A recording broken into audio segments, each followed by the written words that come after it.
Welcome to the last of the Origins of the Constitution, our final installment in this thrilling saga in which we look at the ideas and notions that created the foundations from which the Founding Fathers created the United States Constitution. In today's installment, we will be looking at the Enlightenment in order to see those ideas from the early modern period which best influenced the Founding Fathers. So what was the Enlightenment? The Enlightenment was a social movement that was common in the 1600s and the 1700s in Europe. That's the 17th to 18th centuries. And it focused on this idea that rather than looking at classic sources, ancient sources, Aristotle, Plato, Socrates, or biblical sources for answers to questions, people would instead come up with those answers by reason or experimentation on their own. And it was based on the scientific innovations of Galileo Galilei, the Italian astronomer, who first widely published the theory that the Earth revolved around the Sun rather than the Sun revolving around the Earth. Isaac Newton, who invented the earliest version of physics that has any real accuracy.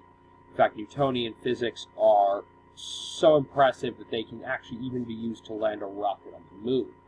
All the lunar calculations were done using Newtonian physics. And then Sir Francis Bacon, who invented the idea of, who compared inductive and deductive reasoning and ideas about looking at the evidence and then using that evidence to come up with a grand theory based upon the evidence rather than looking at an accepted theory and then trying to fit the observed data within that theory. So, Baron de Montesquieu. Now, he was a French nobleman, and he believed that government always tried to increase its own power. Separation of powers was then proposed as a solution. So how do you stop the government from gaining more power? The answer? You make the government fight the government. So what Montesquieu proposed was that you separate the government into three branches. The executive branch would be the head of the government, the judicial would be the courts, and the legislative would be the lawmaking branch. And the idea was that these three branches, as each one tried to increase its own power, it would ultimately be checked by one of the other two branches. And thus, you would limit the power of government as each part of the government would fight the other parts for power. That was the basis of Montesquieu's theory. Then you have Voltaire. Now, Voltaire is probably one of the most despicable men of the Enlightenment. He was a critic of established religion. He was a deist, which meant that his conception of a god was not based upon any religious sentiment, but upon an idea of Newtonian physics. The idea being that in Newtonian physics, it is held that an object at rest will stay at rest until a force acts upon it, and an object in motion will stay in motion until a force acts upon it. Thus, if, as Galileo Galilei described, the universe is in motion, it is then postulated that there must have been some entity, some being, who set it in motion, and it is on this premise that deists embraced the idea that there was a god. But they did not believe that that God was the God worshipped in any of the world religions. For this reason, Voltaire was militantly anti-Catholic, and he blamed most of Catholicism's problems upon its Jewish influence, and so he is considered one of the major anti-Semitic, that's anti-Jewish forces in the Enlightenment. So the state of nature. Now, one of the major ideas in the Enlightenment was that government was created by humans for some human purpose. It was not a necessary part of the natural order, as Aristotle and many ancient classical philosophers thought, nor did they believe that it was divinely ordained, as was often suggested in the Bible.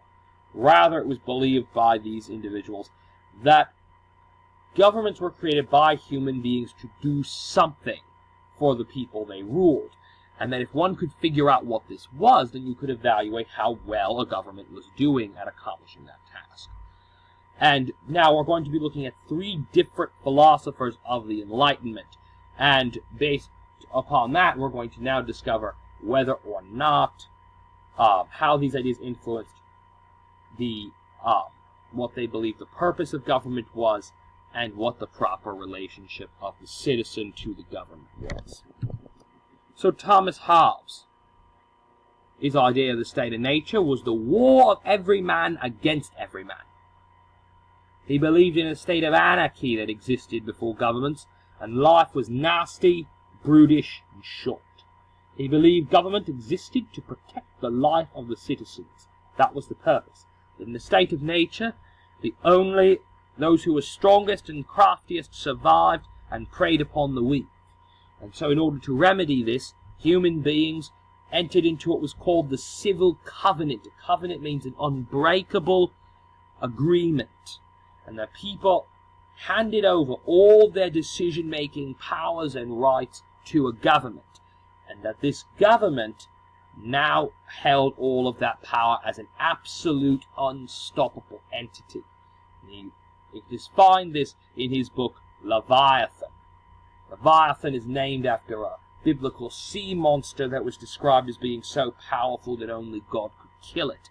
And Hobbes believed that governments were the same way, that they were given a natural power from the decision-making rights of the people that had been handed over to them in the civil covenant, and that this could never be taken away. And he believed the reason for this was that once a covenant was broken, it became too easy and too repeatable to break these covenants again and again. And so that once you had a rebellion or a revolution and handed over power to that government, people would then, the next time there was any dispute, they would overthrow the new government, and this would continue and continue and continue until you reached that anarchy state of the state of nature. That was Hobbes' central theory. Now, in marked contrast, you had another Englishman. And this gentleman was John Locke. Now, Locke believed in a state of nature that was flawed, but not quite as bad as the one Hobbes believed in. He believed that in the state of nature, though human beings were not being brutally murdered, one could not guarantee any sense of property. That people thus were timid about innovation because one could not guarantee that he would reap the fruits of his own labors. That if you, say, planted a field and took all the time growing it, that you would get to keep the crops, that people wouldn't just take them from you. So he believed that when people came together to form governments, they formed them in order to protect three things: life, liberty, and property. And he believed that a government had a civil contract with the government, not a covenant, which meant that a contract can be revoked. His idea was that if a government does not manage to protect those three essential rights, the life, liberty, and property of the governed, then those people have a right to overthrow the government and replace it with a government that, in fact, does protect these rights. It's a major idea that the Founding Fathers would pull upon in order to justify their own revolution. When you look in the Declaration of Independence, you'll see a large number of references to George III committing all sorts of crimes that violate the life, liberty, and property of the colonists. And they argue in turn that because of that he has broken the civil contract between them and him, and as a result they are lawfully entitled to have a revolution against Great Britain and replace the British government in the American colonies with a government that in fact does protect their rights. Then we have Jean-Jacques Rousseau.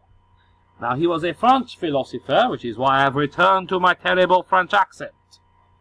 And he believed that the state of nature was a state of perfect harmony and communal living, and that he was ruined by the invention of private property.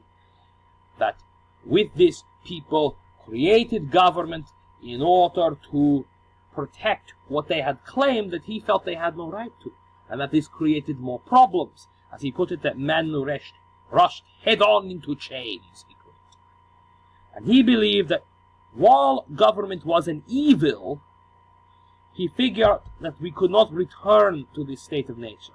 And as a result of this, we had to try to find a government that would embody the popular will of the people, the will of the majority of the people, and would express that through its laws. That was Rousseau's theory. So in America, you've got Thomas Paine. Now, Thomas Paine was the author of a book called Common Sense, and it was a work expounding, let's say, explaining the benefits of American independence from Great Britain. And he was one of the famous patriots of the early era, and he helped take many of these Enlightenment ideas and put them in a way that a common person could understand and justify the American Revolutionary cause. He was also a militant deist, going as far as to doubt every element of the Bible, including such elements that many Christians hold dear, like the virgin birth of Jesus and things like that.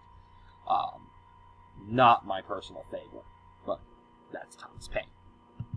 And with that, that wraps up our video on the Enlightenment and its influences upon the American Constitution.